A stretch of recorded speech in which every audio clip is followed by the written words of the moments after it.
Namaste, everybody. Welcome to Citti Media. My name is Sharan Setty, your host. Today, we are joined by somebody very special as the United States is witnessing a lot of political developments domestically and internationally as they pull out of Afghanistan. Joining us is Mr. Michael Johns. Mr. Michael, thank you so much for joining us. It's a pleasure. Thank you. Now, absolutely, it's our pleasure too. Now, our audience has to sit back and relax because his introduction is going to need to take a while. And I had to shorten a lot of the stuff that I had found on the internet. So Mr. Michael Johns is one of our generation's leading conservative public policy strategists and thought leaders, and has helped shape and change the global and American political worlds in significant ways.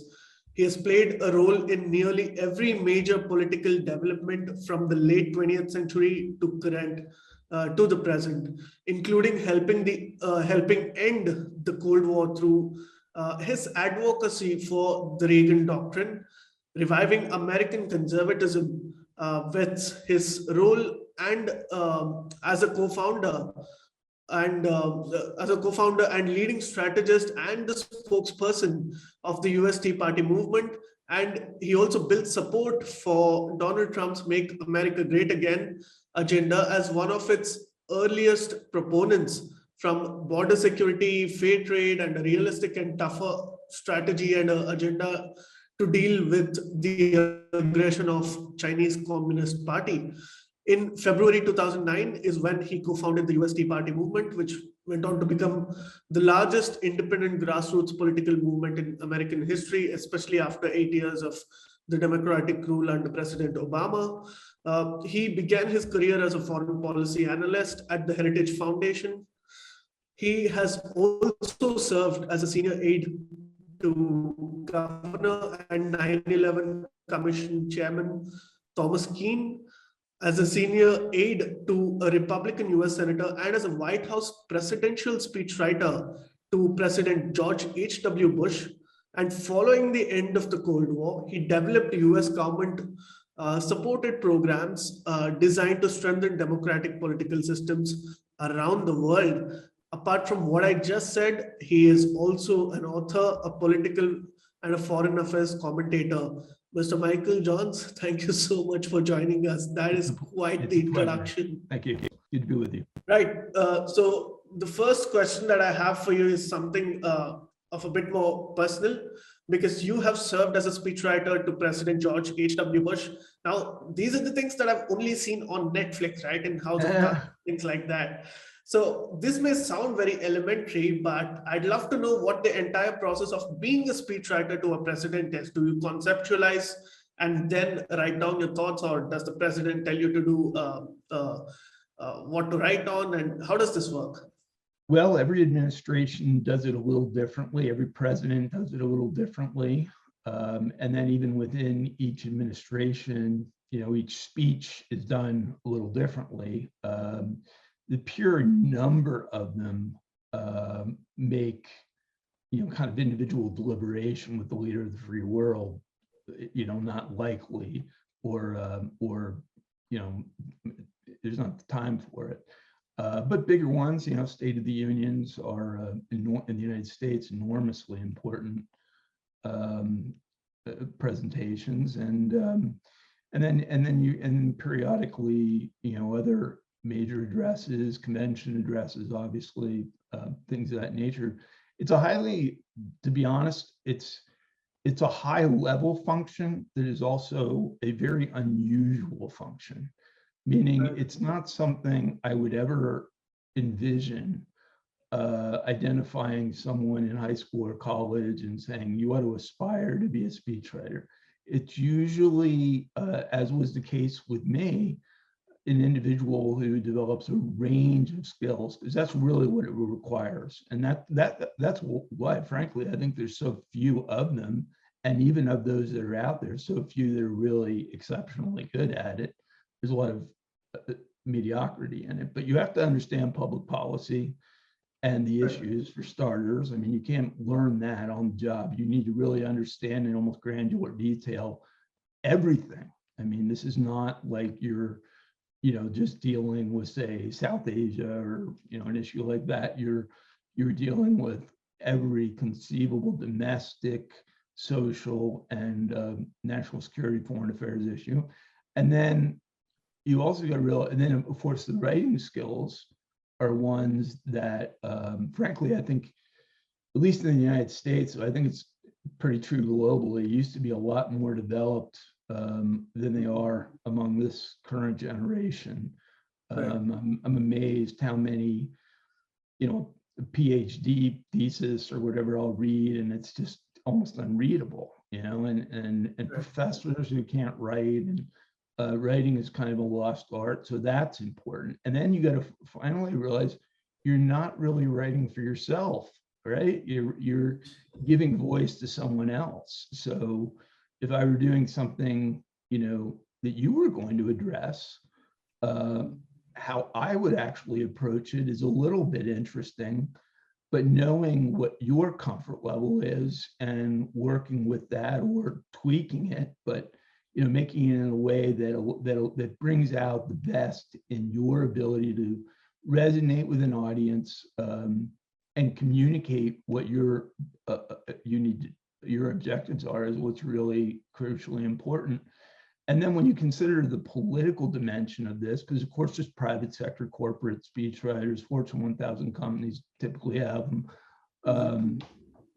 and other capacities, Hollywood, these the Golden Globes and the Oscars, speechwriters galore. That's a very lucrative gig that I have not cracked.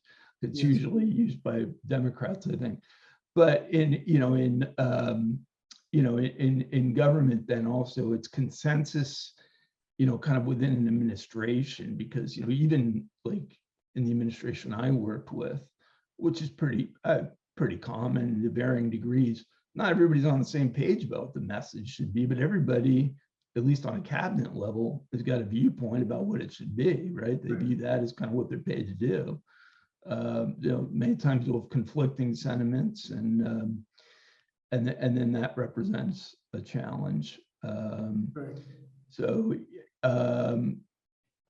it's one of the good news is when you do it at the highest level, which is writing for the President of the United States, you have so many resources at your disposal. I mean, there was no one I couldn't get on the phone to get insight or guidance from if I needed to. I can remember doing July 4th TV speech for Disney, and just getting on, kind of at the highest levels with the Disney, executives in a second, where they like came out of meetings to take your call and things like that. So you have that advantage that people are responsive when the White House calls.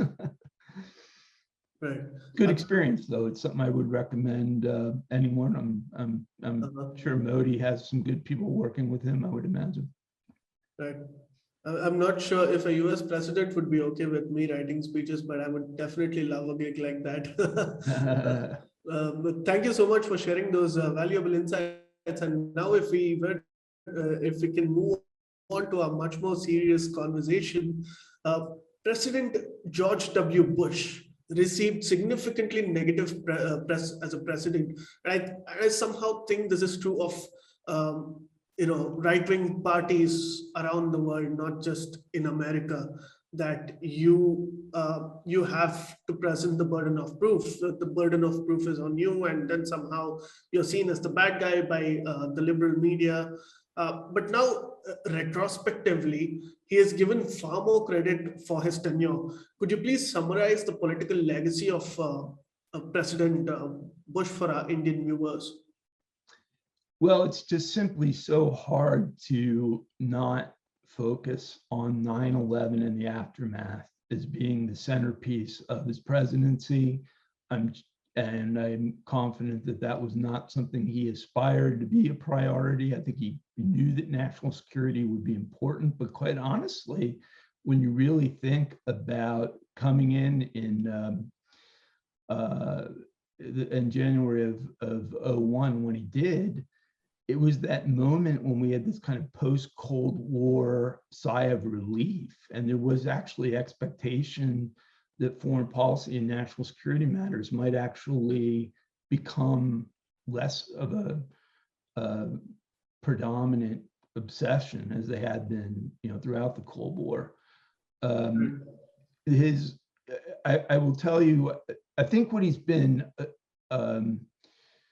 he launched the Medicare Part D in the United States, which, when you ponder the fact that before him, our elderly had no coverage for pharmaceuticals, it was an extraordinary dilemma. And it was a dilemma for precisely the types of people that President Trump ultimately talked about, the forgotten man and woman, meaning the United States, and I think this is true in a lot of in many developed countries. We're not alone in this, but if you're exceptionally well off in the United States, you're going to do great. You can make a lot of money in the United States, and you'll have very little issues or problems. And simultaneously, but less mentioned, if you're incredibly poor, you have no income, you have no assets, it's also an incredibly generous country. I mean, housing, food,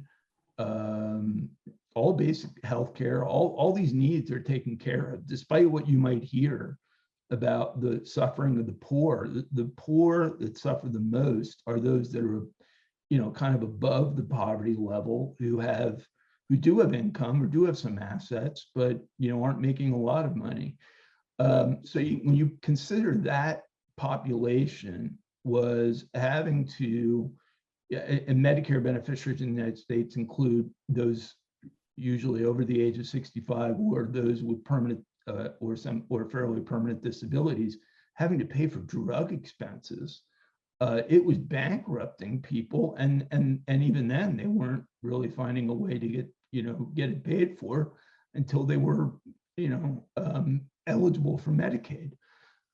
So it made no sense, and I know there was criticism that it was a big government initiative contrary to conservative sentiment, but I really heard very little, just like I'm hearing very little now on the Obamacare replacement. We seem sometimes to be better at criticizing the other side than coming up with our own innovative ideas, and we're still running on some ideas, frankly, from the 80s that have just become a little time worn. Then let me just, on 9/11, look. So he's in the office for a while. The intelligence, even in the 9/11 Commission report, the FBI says all, the sirens are all going off, the lights are red. There were people that were really in our intel and in our even our domestic FBI really pounding the table on the danger of Al-Qaeda and how they had taken up safe harbor under the Taliban in Afghanistan and represented a real and present danger. And I have to say, that to be objective about it, and why we need more objectivity, I think, in our assessment of these things, not just blind loyalty. Right. That message didn't get to him, and it wasn't acted on. And even additionally, as you probably know, following Afghanistan and being closer to it geographically, Ahmad Shah Massoud, who I was a very strong supporter of, I think he's, in having dealt with foreign affairs in a really broad-ranging area, and in a fairly reasonably high level with heads, in getting to know some heads of state and things like that.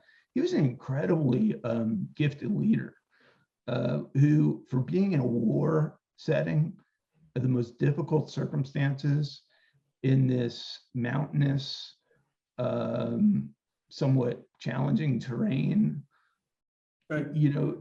He really led, and not just in a military way. He had political and people leadership skills, and he always said, as you probably have heard, that the United States and the West will have something to worry about if something ever happens to me. And I always found that a little unusual. He said it in Europe. I believe he said it in the US. It was a common line that he used in his public addresses. And I can't think of anything that proved more prophetic, because I can remember September 9 to 48 hours before 9/11, he's killed by Al-Qaeda operatives posing as journalists in Panjshir Valley, and he sure proved right about that. But even then, you did not see in those 48 hours leading up to 9/11 any significant escalation in our security measures. Then, to his credit, this is Bush's greatest moment. He was asked this recently, and what's his greatest moment? His greatest moment, in my view, it's almost beyond dispute. I mean, he's at ground zero. It's a couple weeks past 9/11. The country went through a range of emotions. People responded to it, 9/11, very differently. Some were, people cried, people were angry, people were disengaged. Everyone responds to something like that differently. Then there was this bonding process, as you probably have heard about, where the country really came together. But then, it was kind of like, all right, well, what are we going to do? Like, people really were getting around to let's take it to him. And he's up there and spontaneously addresses in that famous bullhorn speech that when the firefighters and the rescue personnel can't hear what he's saying through the bullhorn, I hear you, and the rest of the world will hear you, and the people who tore down these buildings will hear from all of us very soon. And I think then that leadership followed up by a very ultimately quickly successful removal of the Taliban from power, and then what was a pretty quick isolation and decimation of Al-Qaeda minus bin Laden, who was on the run and clearly, in my view, was being harbored by Pakistan and had been for a long time. His ability to execute that was great. And then Iraq, another big intel miscalculation that is mind-boggling to this date. These are not the sort of things that the United States of America should get wrong. And the only thing I can say in fairness is, remember that the UN had supported this. They by and large ultimately came to share the concerns that we had. The intel that we did have was broadly shared, and it was a bipartisan undertaking. Joe Biden, for instance, has no criticism. He voted to authorize the use of force in Iraq and was one of the biggest proponents of it. But I have to think, in retrospect, if we went back to March of 2003 and you had asked me, is the world better off leaving Saddam Hussein, bad as tyrannical as he was, in power, or should we, take 3,000 young American lives, destabilize this complicated, diverse, large country, empower Iran and the Iranian regime in the process, give rise to ISIS, which frankly it did, and then get ourselves bogged down in a nearly two decade conflict? Obviously, in my view, the answer is absolutely not. And yet I have to say, in the United States, partly because politics has become such a partisan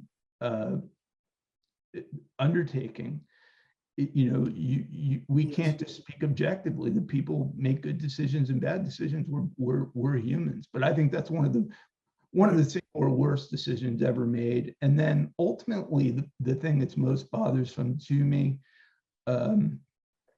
is Donald Trump, when he did come along, is clearly a little different, cut from a different piece of cloth. I mean, maybe a little more like Bush was before the age of 40, a little more rough-edged, but the issues that he brought to the surface were really important, and I do not think it was constructive, and certainly is not now constructive, for him to be as disparaging as he's been, because we don't get these issues right.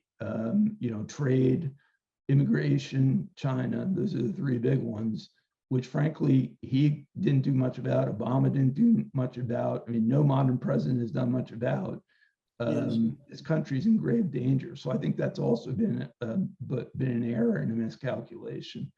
We're redefining this party, really. I mean, it's kind of, and I've kind of had a foot. I'm one of those few people who's had a foot in both the Bush era and very heavily in the Trump era, who I endorsed on day one. Right. We'll come to the Trump era. There's a lot to be discussed about that as well. But thank you for your insights. I think it's a very fair summary of what has happened in Iraq and Afghanistan. And in some sense, it's also important to be critical of oneself because a lot has happened over the last 2 decades. Thank you so much for that. And if I may move on to my next question, and a lot of Indians actually feel that, and Indian policy circles sort of resonate what my next question is. Now, India likes America, and we share quite a few things in common, but we often find it very difficult to trust America, given the way it has behaved with us many times in the past. We are a democracy. We embrace all religions. We value the rule of law, yet previous presidents have sent aircraft carriers to threaten us when we were fighting to, we were sort of planning to fight a terrorist state. The US sanctioned us when we were trying to pinpoint terror hideouts in Pakistan and refused to provide us the technology to identify such locations.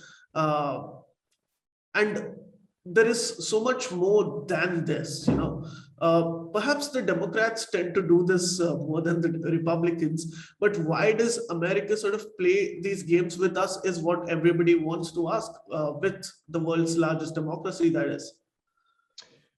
That's right, the world's largest democracy. Let me just deal with the post-colonial period, the modern times. I mean, the relationship with India, in my view, has gone from being rocky to being really one of our most important bilateral relationships in the world.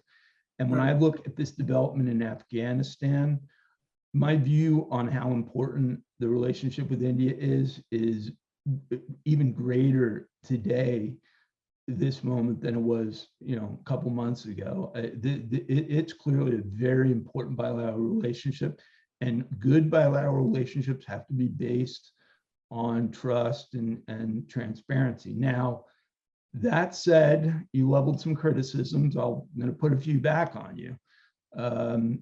We faced in the Cold War period a major threat to geopolitical stability, to freedom, to democracy in the former Soviet Union. And India was very intent on maintaining its non-aligned position on that.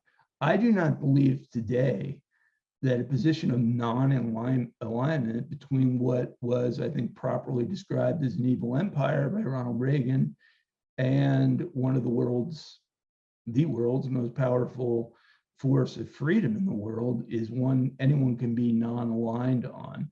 So that's kind of where a lot of these issues began. And then, as you're now, I think India's really awakened even more quickly in the United States to the reality of what we face in the CCP. But if you go back to the original recognition that India provided China after the Civil War, I mean, that was a enormously controversial position in the United States too. I mean, the position was, why would you sort of go about recognizing, Mao and this tyrannical regime that we properly were trying to caution the world about at that time, but it was also in a complicated era where ultimately in the 70s, as Nixon and Kissinger both go to Beijing, we realized we needed China a little bit too. So that likely was the mindset, I think, of India at the time. But those were two big issues. Then as it relates to Pakistan, I'm sure we're on the same page on Pakistan. I mean, I've been engaged since the 1980s on Afghanistan issues. And as a result of that, and particularly in the support for Massoud and for the Mujahideen, I mean, just lied to repeatedly. I don't think ever so, just completely obviously lied to. I mean, always being told what we want to hear by them, and then predictably never followed up with the promises that they make. So much of the aid that we sent that was designed, to go to the Afghan Mujahideen ends up in the hands of the Arab Mujahideen. This is also now completely misrepresented. The U.S. was not, and I was in these meetings, so I recall it like it was yesterday. We were consciously, acutely aware of bin Laden and easily half a dozen other what I would call Afghan Mujahideen leaders that we were aware were problematic and that we did not want to see empowered militarily. Yet Pakistan, because we relied on the ISI, to their intelligence body, to transport much of this aid into Afghanistan over that mountainous terrain on horseback half the time, they misdirected it. And we were aware it was being misdirected too, and realized some of this was before we had the more refined satellite imaging that we have available to us now. But we were aware of it, and we confront them, and it was not sincere. It was not a sincere issue. And then you got to take into consideration that Pakistan's development as a nuclear power complicates everything. Yes. Right. So whenever you want to confront Pakistan on something, and this is why I think the Islamic regime in Iran cannot be allowed to get nuclear weapons, you logically got to say, well, where does this stand in the hierarchy of priorities as it relates to the fact that these guys could launch a nuclear attack in the worst case scenario, or threaten to do so. And that is obviously that always leads to a whole higher level of complex issues. I don't know what we do about Pakistan at this point. I don't like anything that I'm seeing out of them right now in Afghanistan. My position, I'm surprised it's not more broadly held. I think it is broadly held in India. I'm very disappointed in what I'm seeing, not just out of clearly the Biden administration, but even our side, the Republican side right now. Just there's not creative, assertive positions being made on this. And to me, what we should be doing is pretty clear cut. But Pakistan's embrace of the Taliban, the Taliban is Pakistan, Pakistan is the Taliban. I mean, I really don't think there's a whole lot of space between the two. And, obviously, if you, as I'm sure you have, studied the rise of the Taliban and its formation, it's very difficult to even envision that it would have been formed if you hadn't had the exposure that many of them had had in Pakistani extreme religious educational training inside Pakistan. And of course, bin Laden would likely have been captured if he would have been contained to Afghanistan, but he had safe harbor, as much of Al-Qaeda has, in Pakistan, and that complicated the war. And it complicated this war too. If the Taliban didn't have safe harbor into Pakistan, I think, you wouldn't have had 50, 60,000 Taliban armed who represented any risk to Kabul as they did.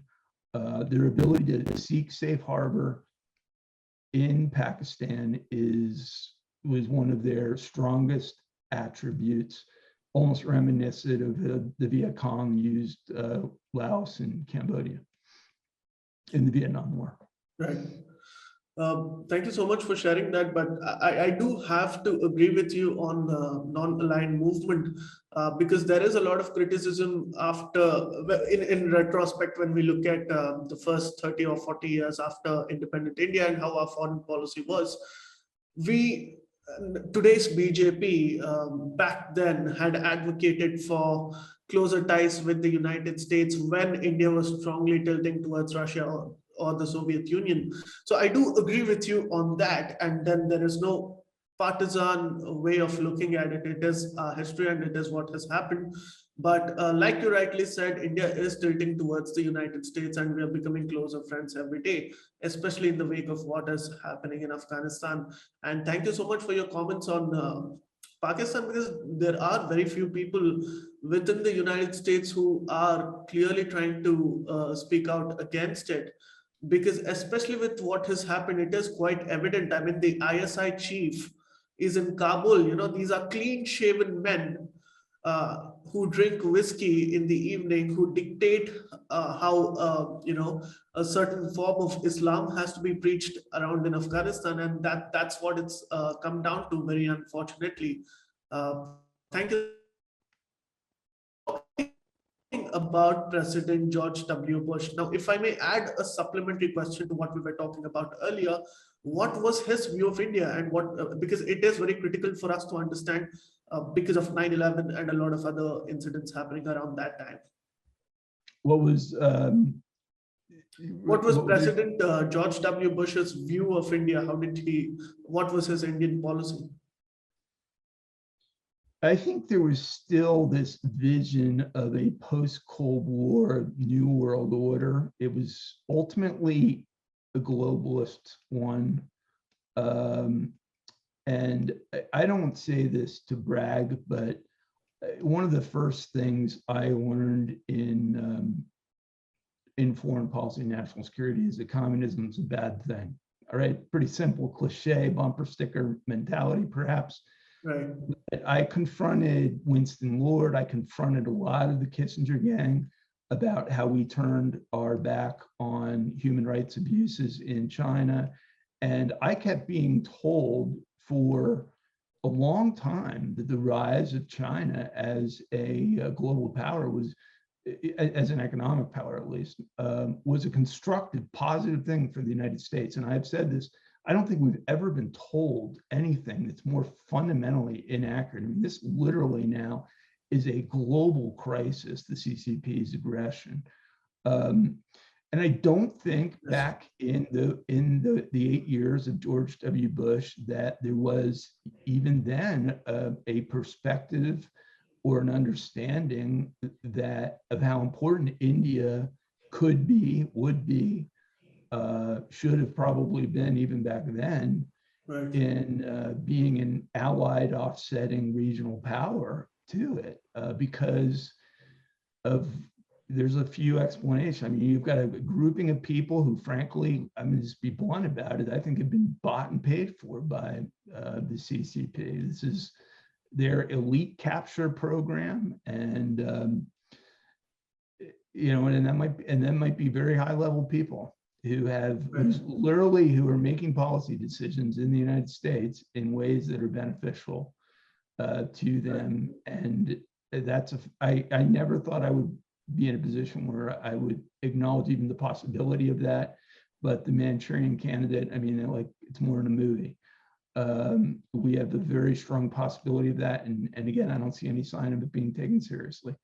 And then I think you had another part of the ideological universe, probably the larger part, that where we were seeing the blossoming of American technology. And, we went through this whole H-1B visa debate and the need to import labor, to outsource manufacturing. And so it was perceived, at least by some school of thought within that administration, to have been an increasingly important economic relationship, not looked at in any broader terms than that.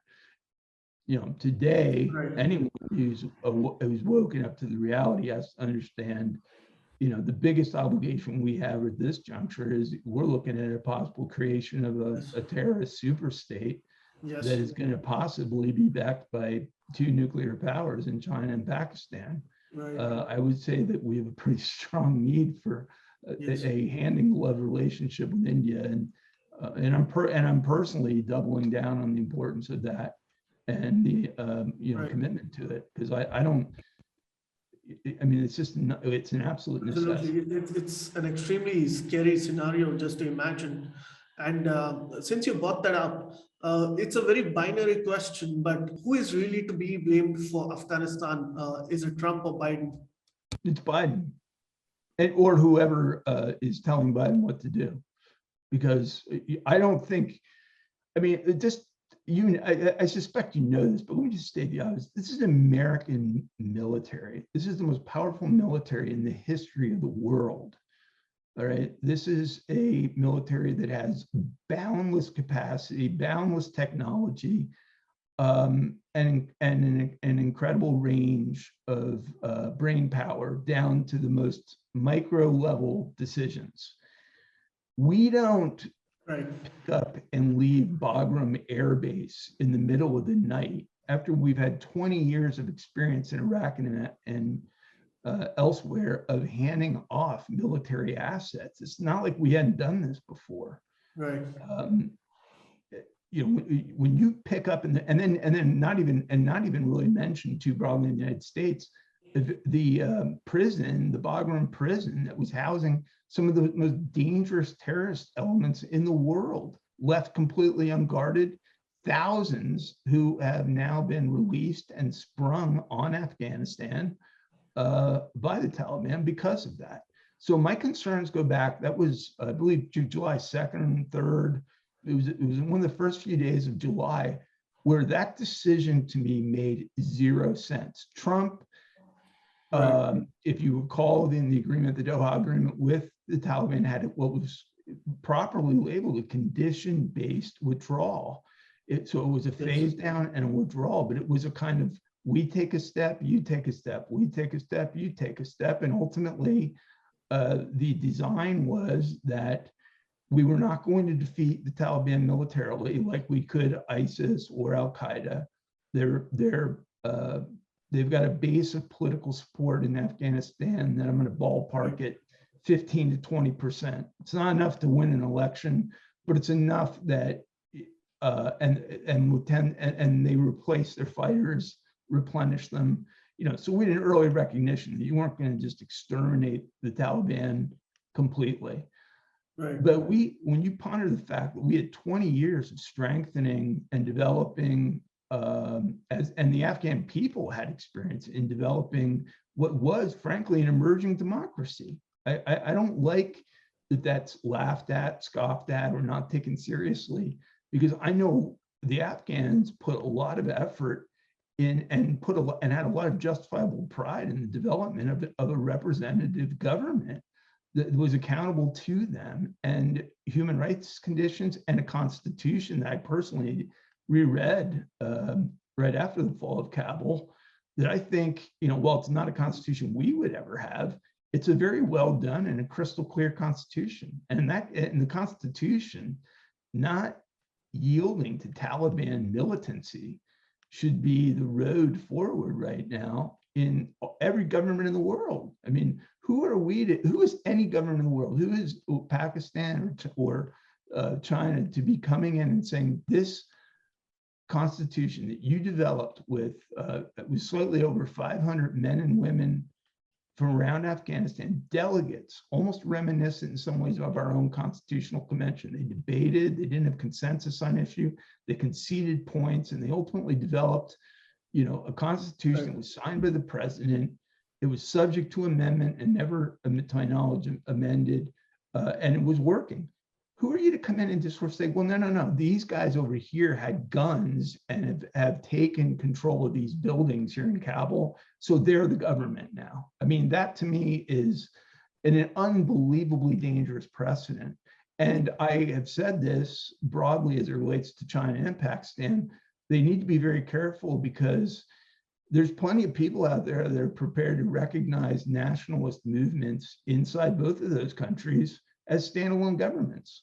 I mean, you know, at this point, why shouldn't we recognize East Turkestan or Tibet or Hong Kong as an independent country? I mean, the whole idea was, no, we have a respect for the sovereignty of standalone countries, even ones that we have profound disagreements with, when they themselves set a precedent of coming in, trampling on the Constitution, trampling on representative democracy, willing to die because of their Right. obsession with Islamic extremism, and take control of a few buildings. That doesn't constitute a government, and it sets an incredibly dangerous message in the 21st century that the world is not speaking out more boldly and loudly on this. And quite honestly, with the exception of a few human rights groups here and there, India and President Modi are doing, I think, an outstanding job. They're like really like one of the really reliable, sound, logical voices on this, and understanding the diverse opinions exist in India as well. But by and large, you really see it from there. And even in the United States, what if we have all these organizations? I've worked for some supporting democracy all over the world. Where are they? We don't develop these constitutions for smooth sailing times. We develop them for moments like this. So you have a president who flees the country, no sign that he's coming back. I think it's Article 27, perhaps, of that Constitution clearly specifies the interim president, Saleh, should be recognized as the first vice president should be recognized as the interim president, and elections are to be held pretty quickly.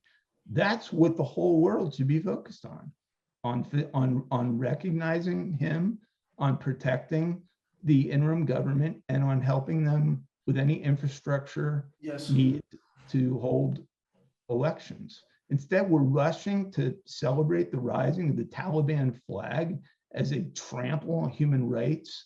And probably, I don't think there's any doubt about it, have been engaged in war crimes where they don't belong in Kabul, they belong in The Hague. I mean, if we're trying the Serbs for war crimes, we tried the Serbs for war crimes.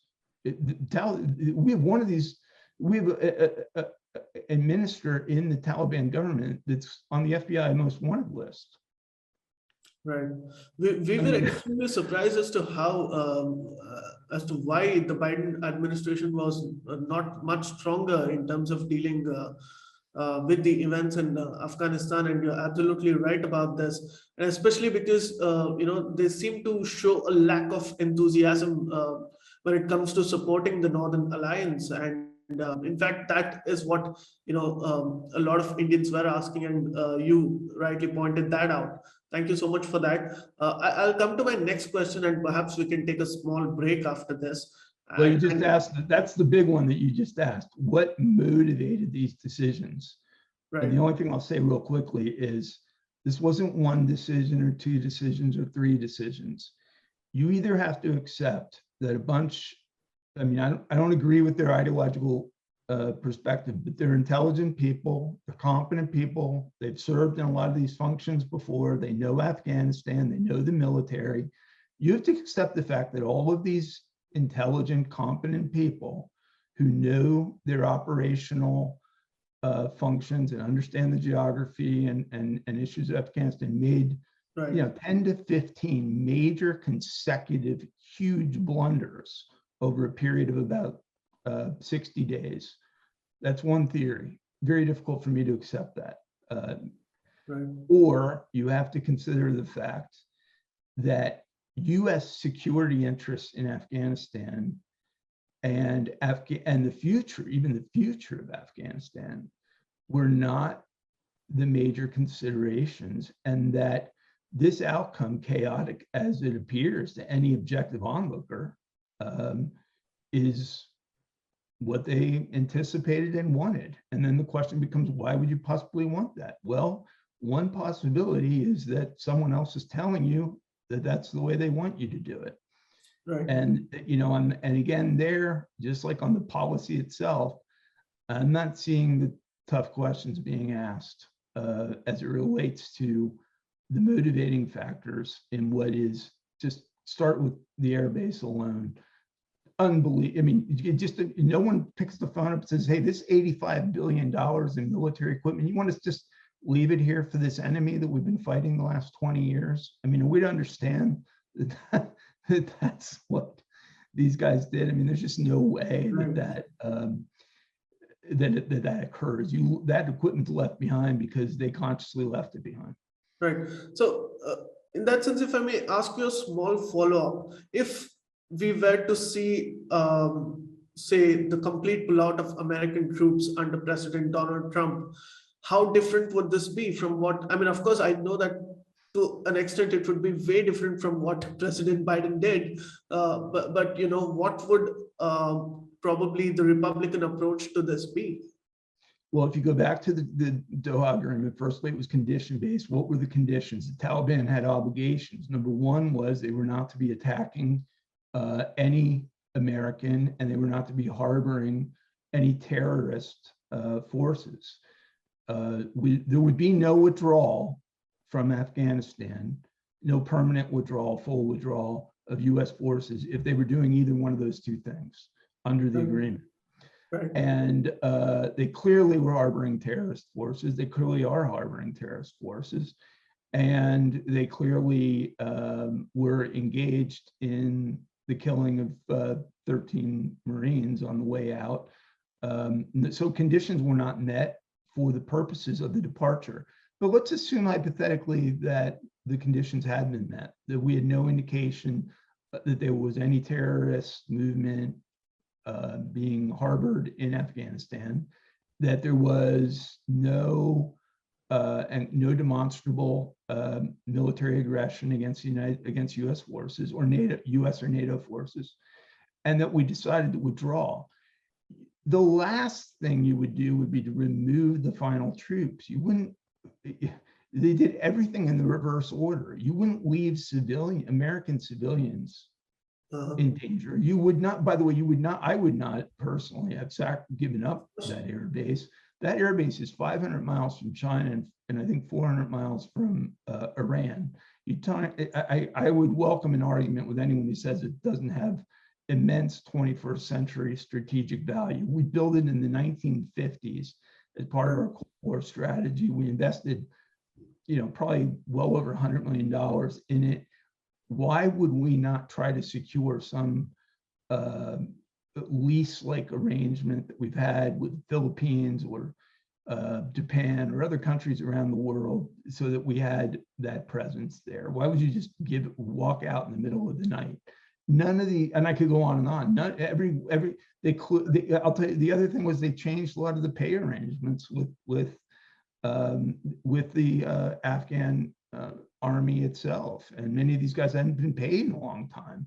That couldn't have been terribly motivating as it related to putting their lives on the line. And I cannot envision any, even one or two competent people, much less telling you that this is the team decision making. And no one, you haven't heard anyone come out at any high level. What lower levels you have, but no, at no high level did someone come out and say, "Hey, we wouldn't have done it this way." In the 4 years of Trump, you heard that all the time by cabinet officials. Right. They all were in agreement. Yeah, we did this exactly. They did it because this really was kind of the intended process. And you could see it even in Biden's own press conferences. He couldn't really articulate any defense for it because there is no defense. The defense that you would offer is something that he clearly doesn't feel comfortable explaining. So I hate to sound conspiratorial about it, but I think there's just clearly unanswered questions. And if you wanted me to speculate about what that unanswered question is, I would have to think it has something to do with Xi Jinping and the CCP. Because I don't think we would be taking this from Pakistan or, I mean, it's possible. I mean, those are the two probable culprits. But I'm almost embarrassed, honestly, to talk to friends in the United States around the world and say that this was the American military managing a withdrawal from a 2-decade conflict. We got, bodies in Lot 60 in Arlington Cemetery, kids killed in blossoming early years of their lives, trillions of dollars in American taxpayer money spent, so much invested. And there is no way that this is an acceptable outcome if you're concerned about the United States and you're concerned about Afghanistan. It's you only do this terrible. if you're not concerned about those two things. It's absolutely terrible, the kind of a legacy that President Biden will be leaving, where you have people falling off from planes and getting displaced all around the world. You're absolutely right, and I understand the pain that you come from, because at the end of the day, you're an American, and the decision represents everybody. So every American is made to look like a fool with what's happened in Afghanistan. I don't think I've ever felt that way too, I have to say, throughout all of it, everything that we've been through, the ups and downs of modern times, I don't think I've ever felt this and the ongoing questions about November 3 and the election just cut right at the heart of America. I mean, these are two things we could represent to the world all the time. We don't leave people behind. Fact. We have free and fair elections that are beyond. I used to go around the world and tell people how to run elections. I don't know how much credibility I'd have doing that today, based on what we've been through. So this is the worst strategic decision that you've seen being taken in your entire career? Yeah, I mean, absolutely it is, because even if you were going to say no when you had, say, Vietnam, or with the decision not to take bin Laden out in Sudan when Clinton had that opportunity, they might have been bad judgment calls. Yes. When you look at it, in the rearview mirror. Right. But at the time, they were a legitimate policy. Those are difficult calls. These were not difficult calls. Right. These were suicidal undertakings, starting with the middle of the night departure. I mean, the Afghans woke up that were at that airbase, woke up the next day, like, what happened? Like, they weren't even consulted about our departure. Yes. It is very shocking. Very interesting points, Mr. Johns. Could you tell us more about? You have been appealing to the Biden administration to back support for Amrullah Saleh. What has the response been so far? Because India is a great friend of the Northern Alliance too. Yeah, India has been a great friend, and I think that remains important. You have to judge this administration, the Biden administration, by their actions, not really their words. The words make very little sense to me anyway. Describing a Taliban 2.0, there's no indication of that. Saying we're going to judge the Taliban by their actions. Didn't we just see a month worth of actions? I mean, they just took the capital city by military force, displanted a democratically elected government, and committed a whole bunch of war crimes and human rights atrocities along the way. I mean, we're going to judge them by their actions. Those actions are abundantly clear. So my point is that this Constitution, which was signed in 2004, and which had broad participation by the Afghan people, has got to be the roadmap that governs the country going forward. And the only reason any government of the world would not honor it and recognize Saleh as the interim president and support the security of him and his team. If they're going to stay in Panjshir Valley, they should be secured up there. I don't want to see them have to go into exile. I don't think that's constructive. And the only reason you wouldn't do that is because you've got some other agenda that you want to pursue, because no one could look at this situation and make any apologies for the precedent that it's setting. The message that the whole world has just observed is, if you get enough guns and you get enough people willing to die, take control of the capital somewhere, go do it. Not only will you not be penalized, but we'll, send high-level officials to attend your inauguration and issue praise your way and send you foreign aid in the meantime. That's not the way this should be approached right now. So I think resistance is going to emerge in all kinds of corners throughout Afghanistan under the Taliban. The few things I can tell you is, number one, obviously historically Panjshir Valley, very difficult to conquer, but this is a different era now. So, the Soviets never got a hold of it from Massoud during the Soviet occupation, and the Taliban never got a hold of it during their reign pre 9/11. And I think the base of opposition up there to the Taliban is just so intense that it's going to manifest. But there's very little in the way of any stronghold of support for the Taliban anywhere in the country. Right. And I think that, and on top of that, you've got a team governing this country that, let me just be blunt, because we get so distracted with how brutal they are in war crimes, human rights violations, executions, no trials, whatever they want to do. People in jail don't belong in jail. The abuses are there, much of it on video. I mean, it's atrocious. The women's rights abuses, etc. Right. Absolutely. They're also hugely incompetent. This is something we don't talk enough about. So they have people who have taken over, full ministries, who do not, I can tell you factually, have the operational expertise to perform these functions. This is not a government that can build schools, build highways, conduct elaborate finance, trade. They know how to wage war and how to enforce extreme Sharia laws arbitrarily when they feel like it. These are the two things that they've spent their whole lives learning how to do.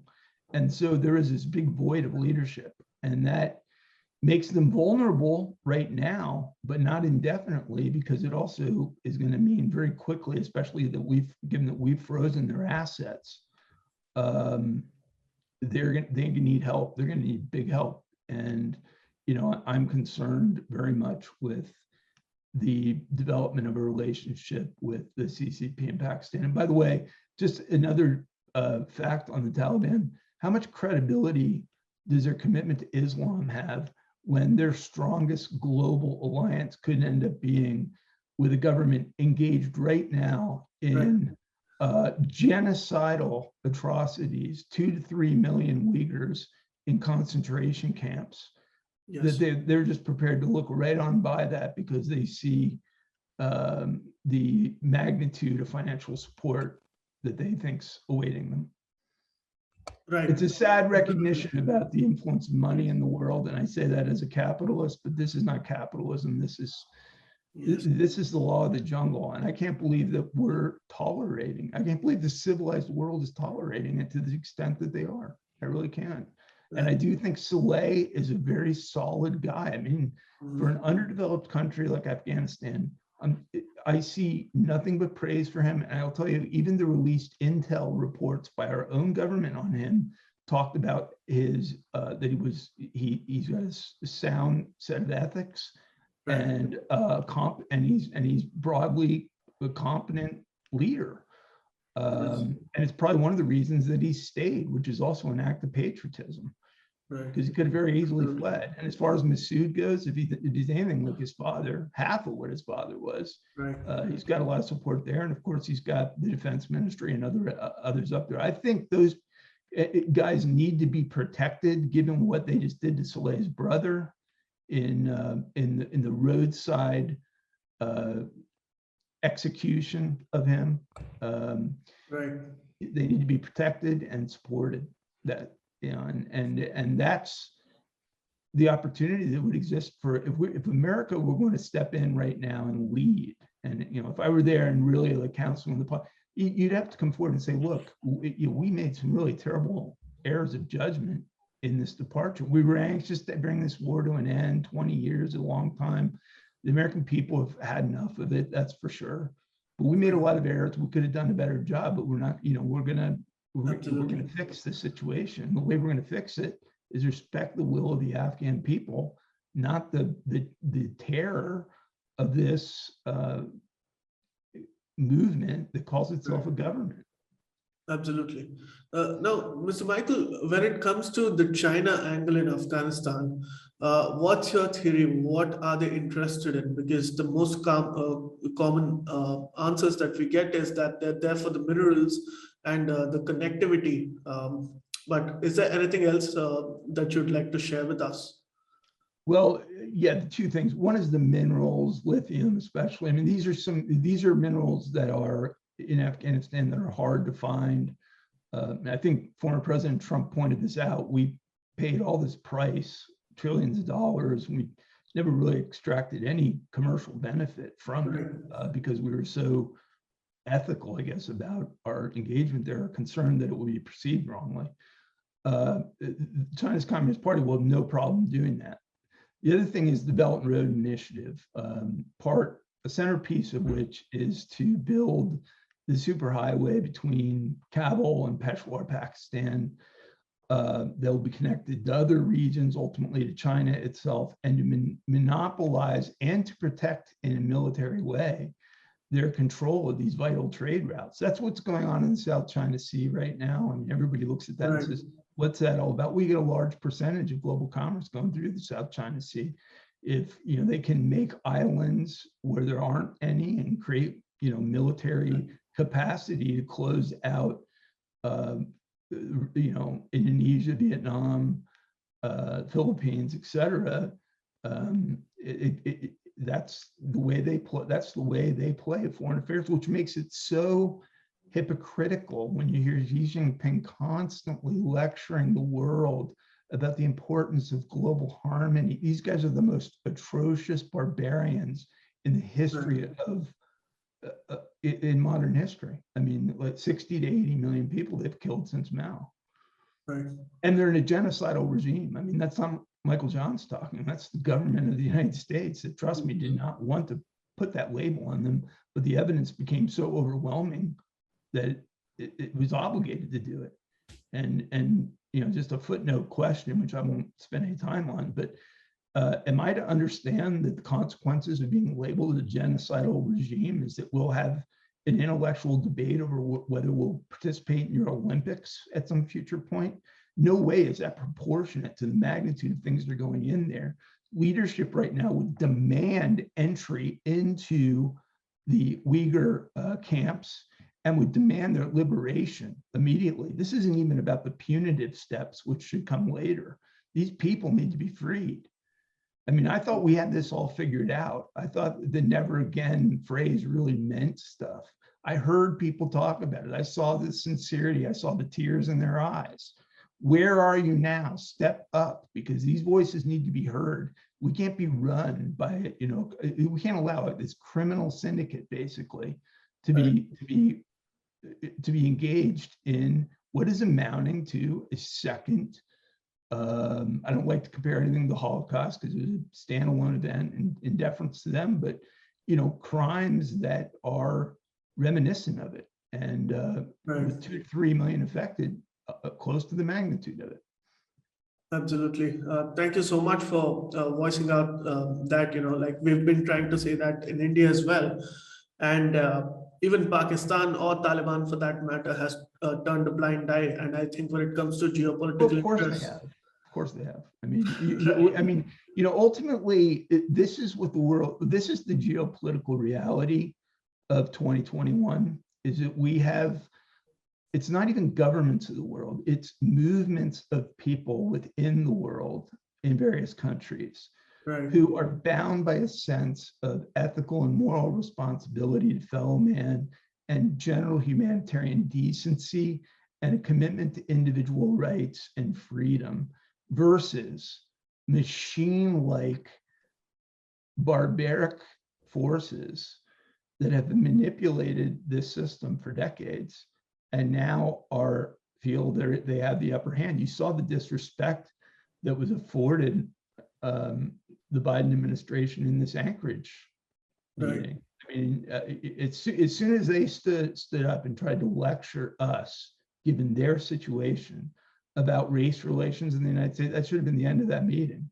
They should have been taken to the Anchorage airport and said, "You call us when you're serious about talking." We don't sit there and take lectures like that from that regime under any circumstances, much less on our own territory. again, very bad message. And you know how the Chinese are very big on symbolism, which is why they looked at the calendar on the dates on when to put the Taliban, you swear these guys into their positions and said, what do you think? September 10th, 11th, 12th? There was no doubt they were going to put it on the 11th.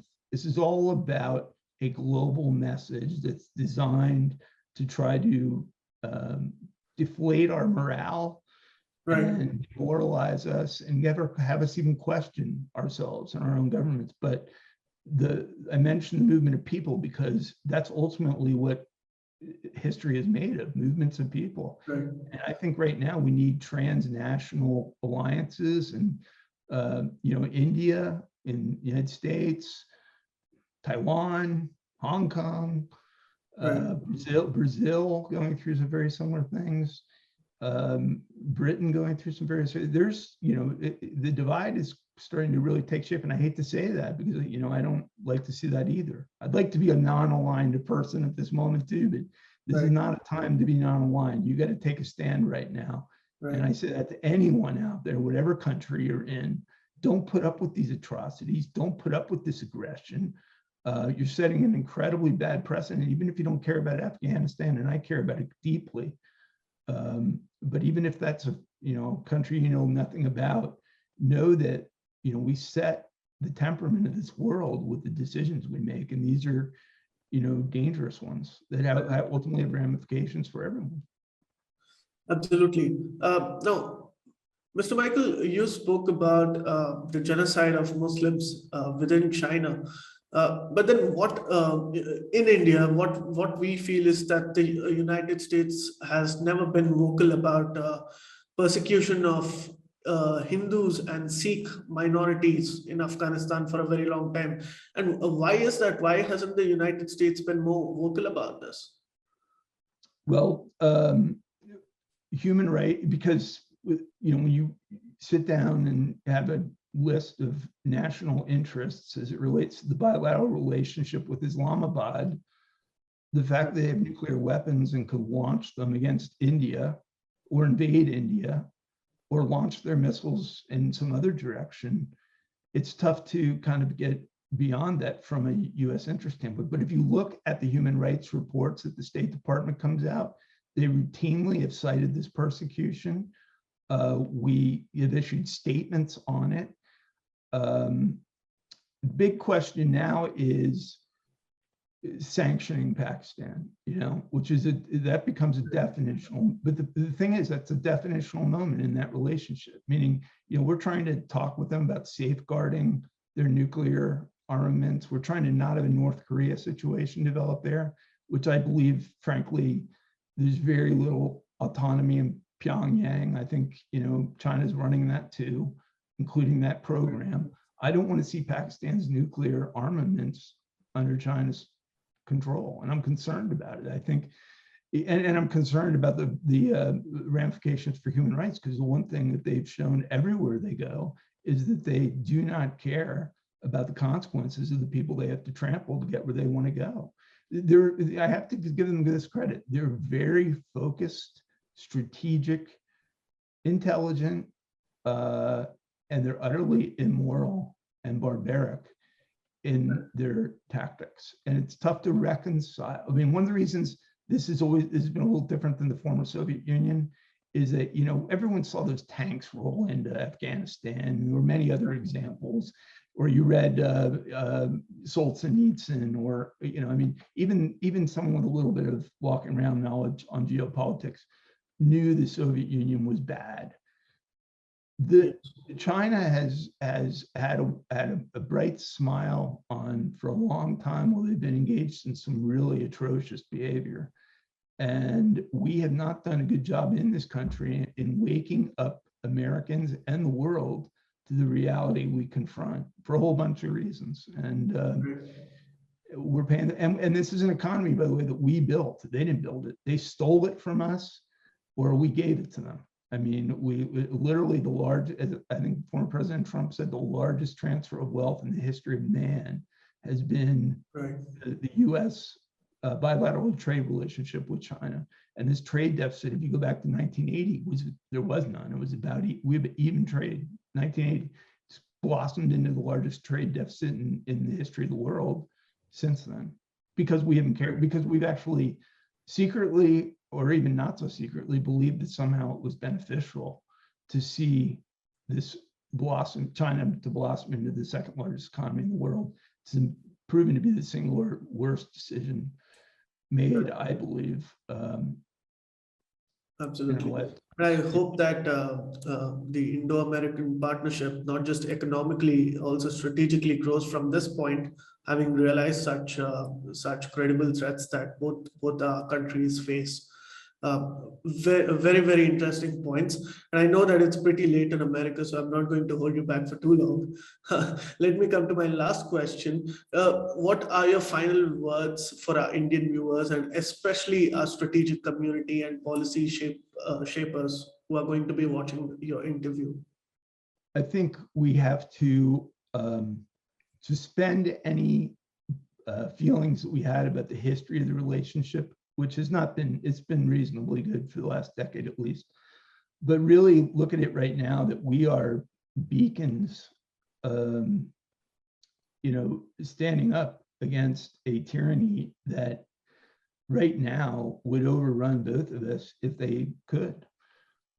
If you're in denial about that reality, you're not part of the solution. So the relationship that we have, the partnership that we have, and helping each other and strengthening each other to offset this fairly imminent emerging threat that's based on a lot of strategic planning out of Xi Jinping and the CCP, it has to be done right now. And that means also that there can't be any divide in our relationship. And trust me, when you're in a difficult geopolitical circumstance like we're in right now, the CCP, the one thing they've been very good at is exploiting and magnifying the smallest of differences and making them into bigger deals than they are.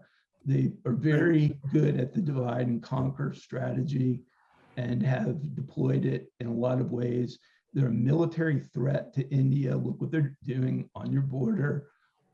They have this, I'm not saying that they're planning an intervention or an invasion, but they clearly are taking advantage of the occupation with COVID in India right now. They do not want good things for India. They do not want good things for the United States. So, right. And I have to say, I knew what you said earlier, basically about India having good feelings toward the United States. But when I saw President Trump's visit with Modi and with the people of India, I mean, it really came home to me. I mean, you really could see what you were saying was demonstrably true. And that warm reception that you gave our 45th president, greatly appreciated. And I think we're in an important and promising kind of reset opportunity for hopefully a blossoming and important bilateral relationship. We have to look at all these components that are part of it. We just entered into one today with the UK and Australia, as it relates to Australia's imminent threat, and we've got to address Taiwan as well. They're concerned about things. So this is, you almost look at the Gathering Storm section of Churchill's book and say, is this not the gathering storm? Are we not kind of living in it right now? I think the scenario we face is really serious. And if I'm overstating it, it's better. All I can say is it's better than understating it, because we won't be able to relive the consequences of understating it. Right, absolutely. First of all, yes, we do enjoy much more warmer relations between us, and thank you so much for receiving our Prime Minister with such pride when he visits America. And I think he'll be there shortly in America in around a week or two for the Quad Summit, and where a lot of important decisions are going to be made. And I hope you can join us at that point to discuss further details on the developments, because there seems to be an alliance finally getting forged, finally coming into place.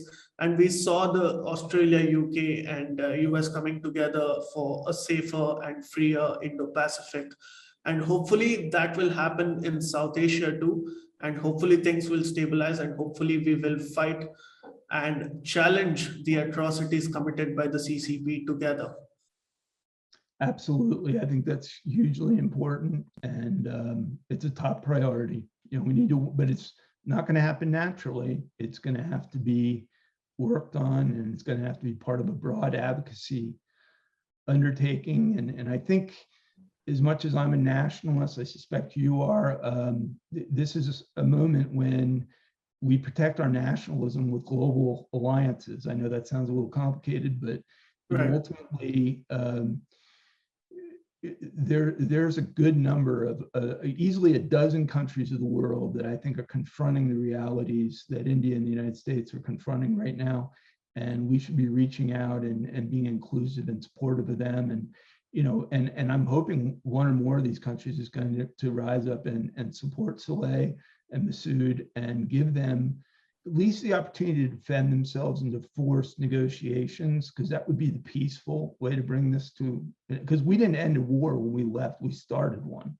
I want that clear. I mean, the departure of these 2,500 troops is not the end of the war, it's the beginning of a new one. If they can be strengthened to a point where it forces negotiations, that's the best outcome in Afghanistan. And the second best outcome is to give them the ability to begin pushing back on the Taliban. The singular worst thing is to allow all opposition to either flee the country, and trust me, I'm bombarded with people that want to get out, and they're all opponents of the Taliban. Some of them, I wonder, I look at it kind of like Cuba in 1959 and say, that was how the communists solidified power there, as all their biggest opponents left. Yeah. So we want to see the worst case scenario avoided, which is the Taliban given free reign over this country with support from two nuclear powers. They're not particularly friendly to U.S. interests right now. Right. Absolutely. And I genuinely hope that you can join us time and again for your insightful analysis. I'm happy to do it. I appreciate your good work, and I look forward to that. Thank you. And thank you very much. Absolutely. Thank you so much, Mr. Michael. It was a great pleasure talking to you. Thank you. Have a good evening. Bye. You too. And to all our viewers, please do like, share, and subscribe to Citti Media. We will be bringing in more such updates on Afghanistan. Until then, this is your host, Sharan Setty, signing off. Namaste. We hope you enjoyed this Citti Media content. Please remember to subscribe to us and switch on the notifications for this channel. For our other social media links, more content, and to support our work, please visit citti.net. Dhanyavad. Namaskar.